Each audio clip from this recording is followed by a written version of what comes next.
반갑습니다. 오늘도 기쁜 마음으로 여러분과 함께 하기로 합니다. 우리가 동행할 수 있다는 복, 그보다 더 큰 복은 없겠죠. 최고의 복은 예수와 동행하는 겁니다. 그리스도 예수 안에서 또 말씀 안에서 오늘 저와 여러분이 이 주님의 손을 잡고 바이블 스토리 산책 마태복음 16장 가도록 하겠습니다. 오늘 16장에 오시면 표적에 대해서 주님이 말씀하고 계세요. 바리새인과 사두개인들이 이제 예수님을 시험하러 하늘로부터 오는 표적을 구했다 그랬어요. 자, 시험을 한다. 이 정말 이 못된 근성을 가지고 있죠. 우리를 심판하실 이도 하나님 한 분밖에 없고요.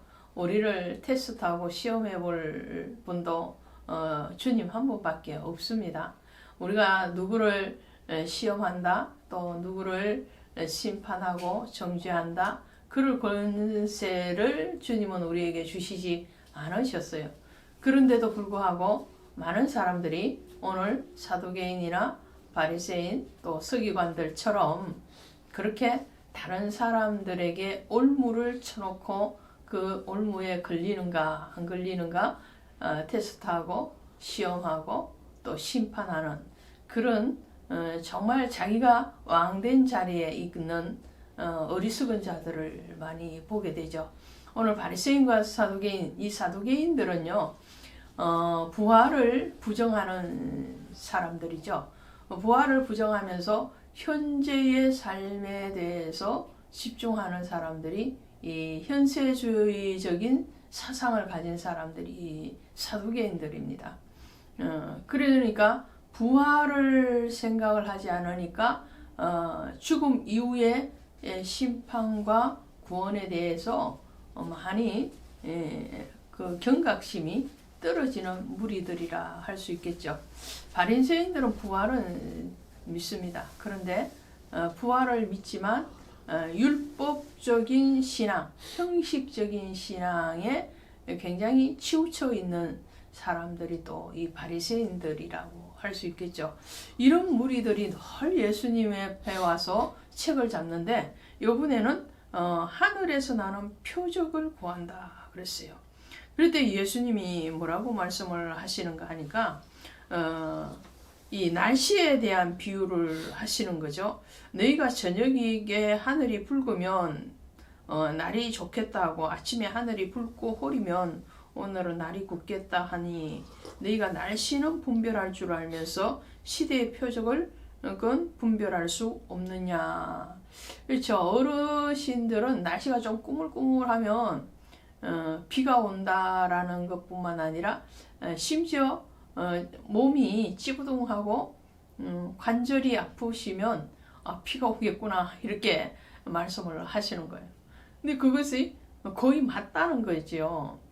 주님이 이 말씀을 하시는 거예요. 너희는 이 날씨를 보면서 오늘은 맑겠다, 오늘은 굳겠다 이런 표적은 볼 줄 알면서 어떻게 시대의 표적은 분별할 수 없느냐. 이 시대의 표적이라는 것은 하나님의 시간을 얘기하는 거예요.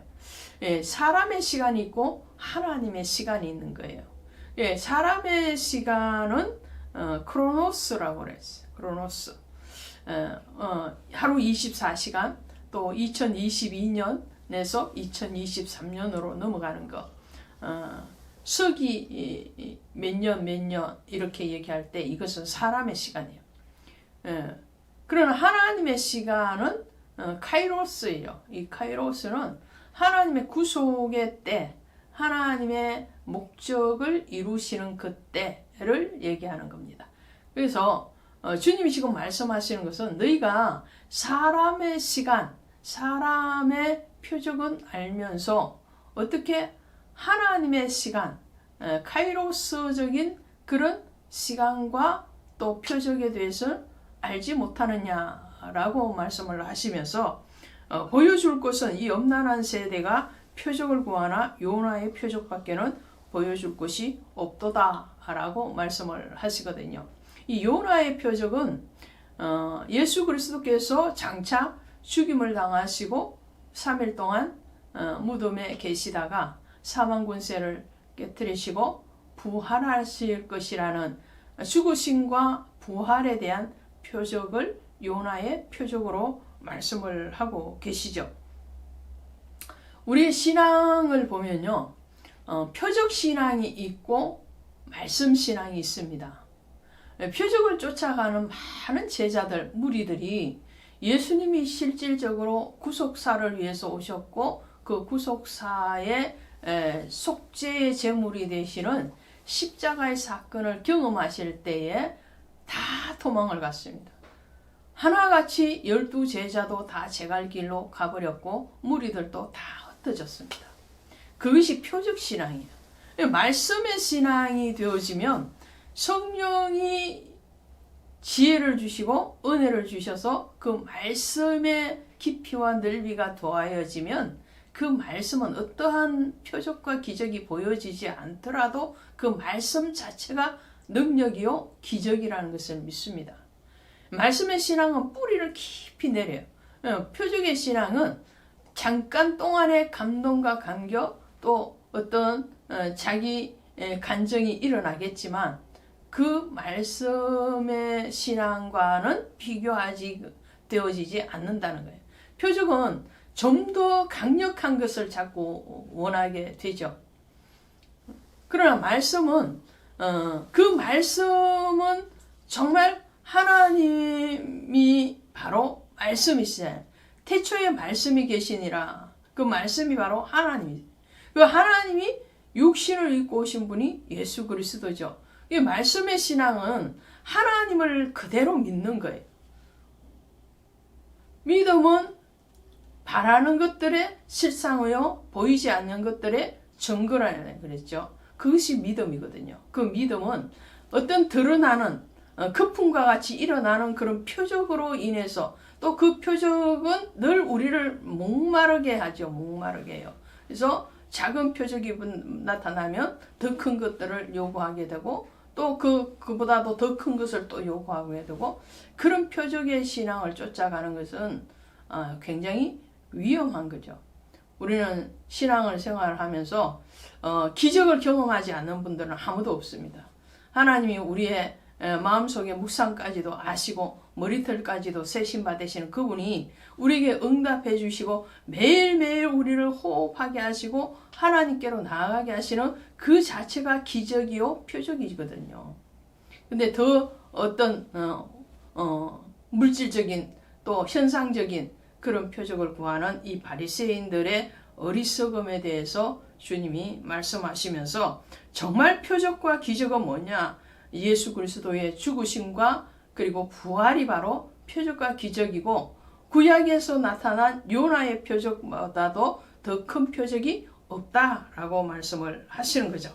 이런 자들이 바로 어떤 자들이냐? 믿음이 작은 자죠. 8절에 보시면 예수께서 아시고 이르시되 믿음이 작은 자들아 어찌 떡이 없으므로 서로 의논하느냐. 제자들도 같은 편에 있었다. 제자들도 어떻게 해요? 떡을 가져서 주라 라고 말씀을 하시니까 이 5,000명을 먹이고도 12바구니 남긴 오병이의 기적을 경험하고 금방 뒤돌아섰음에도 불구하고 그들은 그 오병이어의 기적의 의미를 모르는 거예요. 현상만 보는 거예요. 현상이 뭐라고요? 표적. 근데 의미는 뭐라고요? 하나님의 말씀이거든요. 말씀의 떡, 생명의 떡이신 예수 그리스도를 나타내는 것이 오병이어예요. 생명의 떡은 복음의 떡은 나누어 주고도 남음이 있는 예수 그리스도의 생명의 말씀 그 언약의 약속은 변함이 없을 뿐만 아니라 능치 못함이 없으심에 대해서 말씀을 하고 있는데 제자들은 여전히 떡 현상적으로 나타나는 그 떡이 어디 있느냐라고 그것이 뭐냐면 이들에게 말씀을 하시면서 바리새인들과 서기관들의 또 사두개인들의 누룩을 주의하라. 그 누룩이 떡에 넣는 누룩이 아니고 그들의 교훈 잘못된 가르침에 대해서 주의하라. 이들의 본질을 알지 못하는 허상을 쫓는 그런 교훈에 대해서 경계하시는 말씀을 보게 됩니다. 그리고 베드로의 신앙 고백이 어디에서 이루어지는가를 살펴보면요. 13절에 보시면 예수께서 빌립보 가이사랴 지방에 이르러 그랬어요. 그래서 이 빌립보 가이사랴라는 것은 분봉왕 빌립의 이름과 로마의 황제인 가이사의 이름을 합성해서 도시의 이름으로 빌립보 가이사랴 이렇게 했습니다. 그러니까 이것은 황제의 도시 또 가이사의 도시 이런 뜻을 가지고 있는 거예요. 황제의 도시, 가이사의 도시, 로마의 그런 황제를 뜻하는 그런 도시에서 베드로의 신앙 고백을 받으셨다는 거예요. 자, 이 로마의 황제가 신이라고 믿었잖아요. 로마 황제는 단순히 정치적인 황제의 차원을 넘었었습니다. 그래서 그 황제가 모든 제국을 다스릴 뿐만 아니라 신이다, 신적인 존재다 라고 우상화시켰던 그런 시대적인 역사적인 그런 배경 가운데서 주님이 말씀하시는 거예요. 너희 나를 누구라고 하느냐, 인자를 누구라 하느냐. 이르되 들으는 세례 요한, 들으는 엘리야, 어떤 이는 에레미야나 선지자 중에 하나라고 하나이다.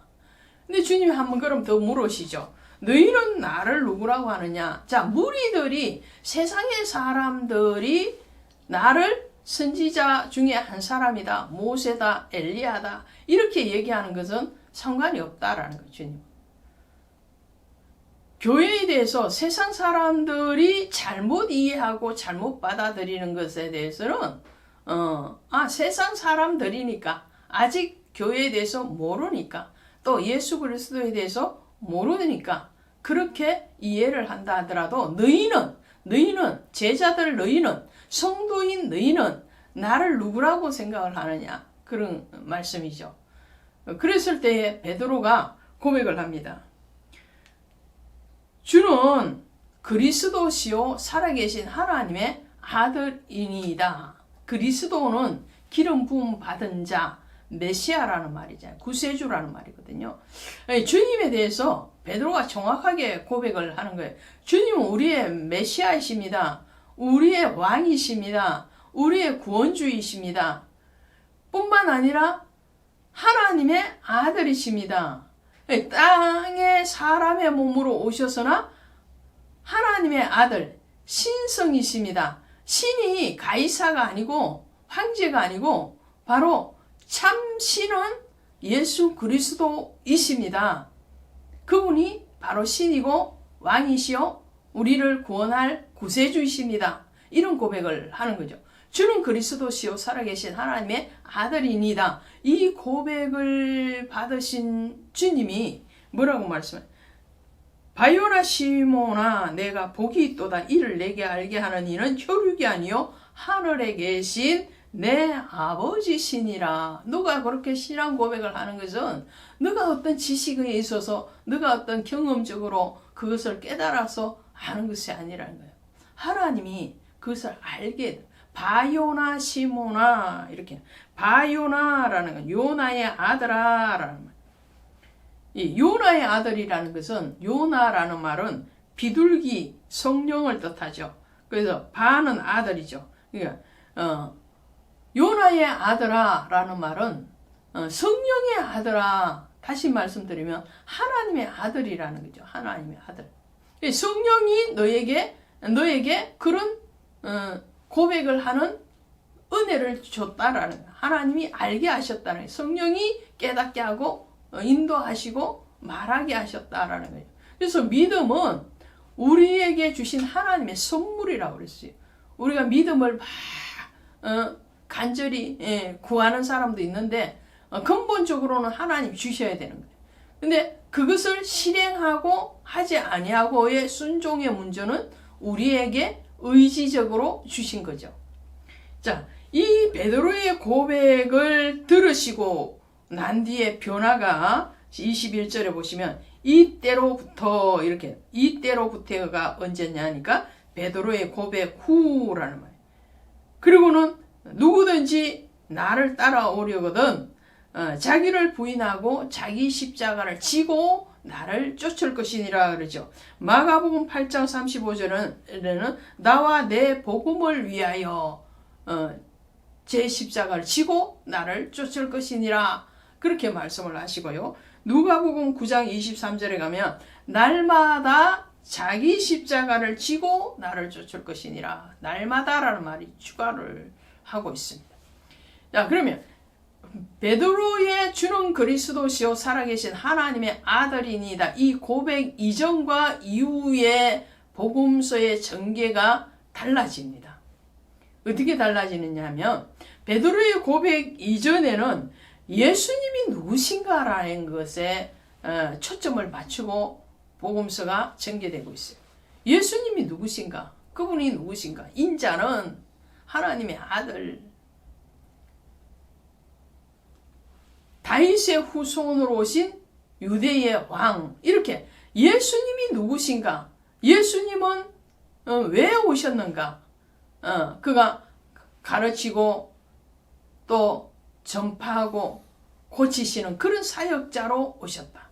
뭐 이렇게 예수님이 누구신가에 대해서 초점을 맞췄다면 베드로의 고백 이후에는 제자의 길이 어떤 것인가에 대해서 말씀을 하는 거예요. 제자 될 자는 어떤 길을 가야 되는가? 그것이 오늘 16장 24절에서 주님이 말씀하시는 거예요. 누구든지 나를 따라오려거든 자기를 부인하고 자기 부인이 먼저 일어나야 된다. 나를 부정하고 나를 내려놓는 것. 나의 모든 지식과 경험을 내려놓는 것. 그 내려놓음이 일어나지 못했을 때의 현상이 뭐냐면 서기관과 바리새인과 또 사두개인 같은 그런 행위, 그런 불신으로 주님께 접근하는 그런 어리석음이죠. 자기를 부인하고 자기 십자가를 지어야 된다는 그 자기 십자가를 지고 주님을 따르는 길, 그것이 바로 제자의 길입니다. 그 제자의 길에서 주 예수 그리스도께 동행되어지는 여러분과 저가 되기를 원합니다. 고맙습니다.